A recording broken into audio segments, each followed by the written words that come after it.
নমস্কার বন্ধুরা, আশা করি আপনারা সবাই ভালো আছেন। আজকে একটি নতুন রেসিপি নিয়ে আপনাদের কাছে হাজির হয়ে গেলাম। আজকের রেসিপিটি হলো ডালের পরোটা, যেটা খুবই নরম তুলতুলে হয়েছিল আর দুর্দান্ত খেতে হয়েছিল। তাহলে দেখে নেওয়া যাক কীভাবে বানালাম এই ডালের পরোটাটি। আমি প্রথমে মুগ ডাল ভিজিয়ে রেখেছিলাম। প্রায় 8 থেকে 9 ঘন্টার মতো আমি এই মুগ ডাল ভিজিয়ে রেখেছিলাম। আর নিয়েছি লঙ্কা আর আদা, এগুলো আমি পেস্ট করে নেব। এখানে গরম প্যানে অল্প করে তেল দিয়ে দিলাম।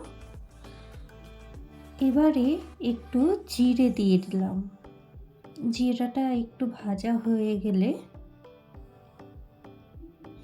আমি দিলাম হলুদ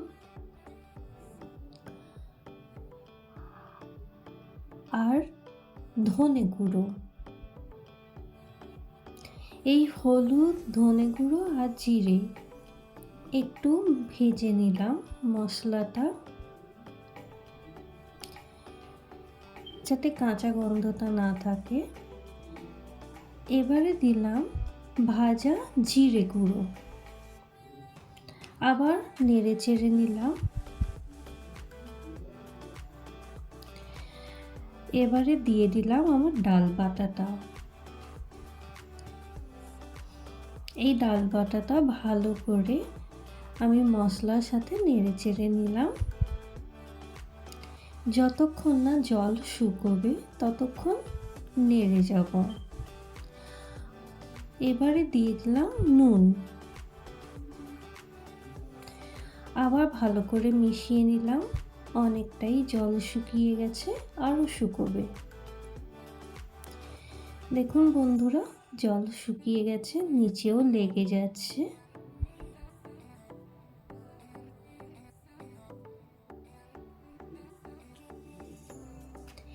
এই মুহূর্তে আমি একটু দিয়ে দেব চাট মশলা।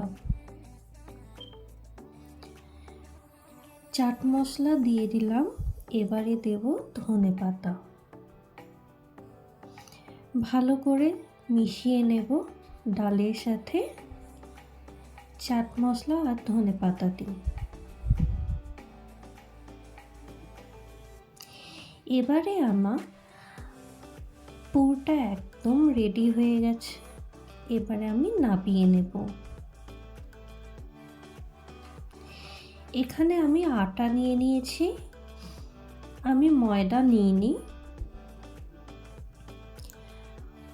আমি অল্প করে নুন দিয়ে দেব আটাতে।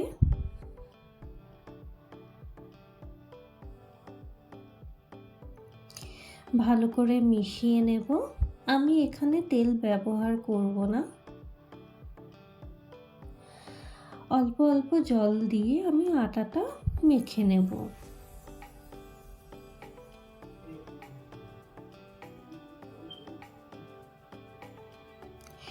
আমার আটা মাখা হয়ে গেছে। এবারে আমি এই ডোটা 10 থেকে 15 মিনিট ঢেকে রাখব। ঢাকনাটা খুললাম। 15 মিনিট পরে ঢাকনা খুলে আমি আবার আটাটা ভালো করে মেখে নেব আর একটু। তারপরে আমি এই রকম আকৃতি লেচি বানিয়ে নেব। লেচি খুব ছোটও হবে না, আবার বড়ও হবে না, মাঝারি সাইজের। এখানে আমার লেচি কাটা হয়ে গেছে। এবারে আমি এক একটা লেচিতে এইভাবে আটা মাখিয়ে একটা বাটির মতো করে নেব। দেখুন আমি এইভাবে বাটি করেছি। আপনার যেভাবে সুবিধা হবে আপনারা সেইভাবেই বাটি করবেন। এবারে আমি পুর ভরে দিলাম ডালে। যতটা দেওয়া ততটাই দেবেন, খুব বেশি দেবেন না, যাতে ফেটে না বেরিয়ে না আসে। আমি বন্ধ করে দিলাম পুরটা দিয়ে। আবার ভালো করে আমি গোল করে নিলাম আর ঠেসে ঠেসে এইভাবে যাতে চারিদিকে পুরটা ভেতরে ছড়িয়ে পড়ে। আমার একটা পুর ভরা লেচি রেডি হয়ে গেছে। আমি একটু আটা দিয়ে ভালো করে মাখিয়ে নিলাম যাতে প্লেটে আটকে না যায়। আরও একটা লেচি আমি দেখাচ্ছি। আবার আমি একটু আটা দিয়ে মাখিয়ে বাটি করতে শুরু করলাম। এইভাবে আমি একটু বাটি করে নিলাম, একটু বড় সড়ো বাটি।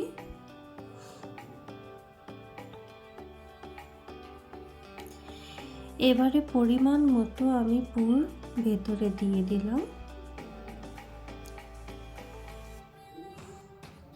বেশি দেবো না।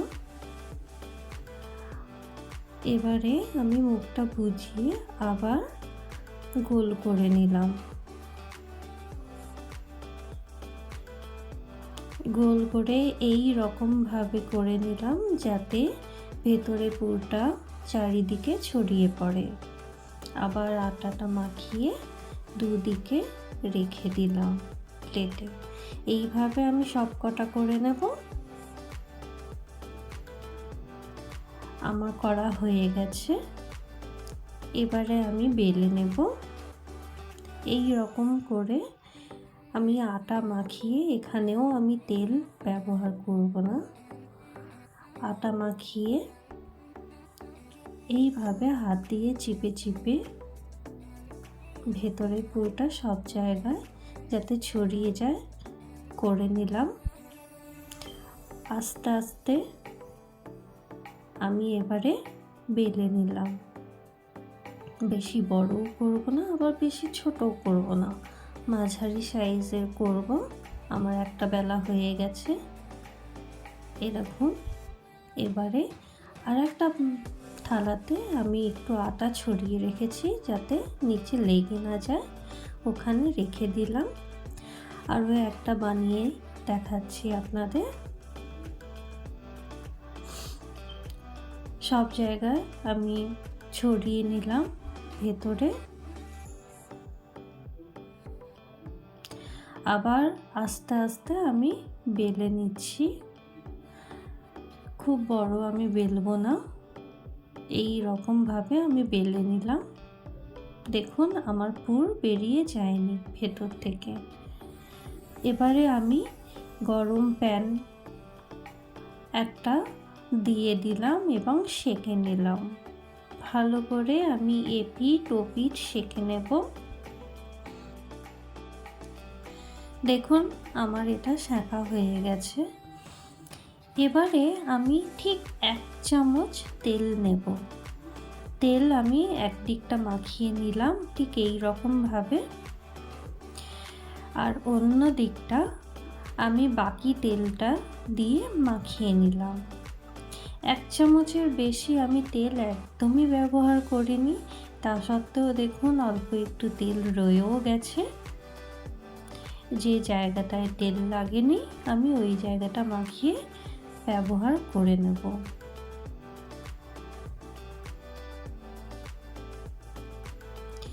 এর থেকে বেশি আমার একদমই তেল লাগবে না। এই 1 চামচ তেলেই আমি পরোটাটা ভেজে নিলাম।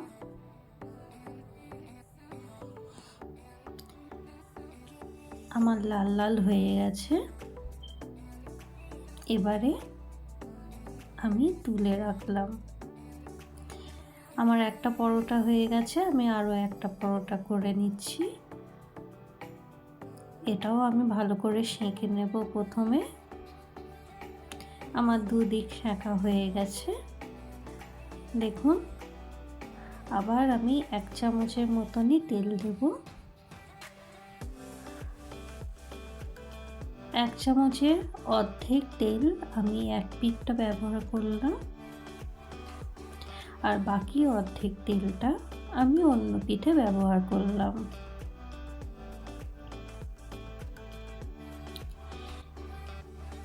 1 চামচের বেশি আমি একদমই ব্যবহার করিনি তেল।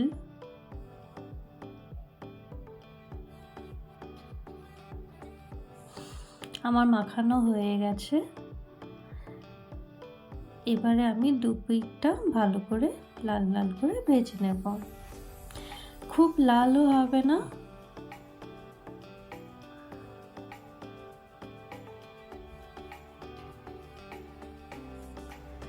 আমার সেঁকা হয়ে গেছে।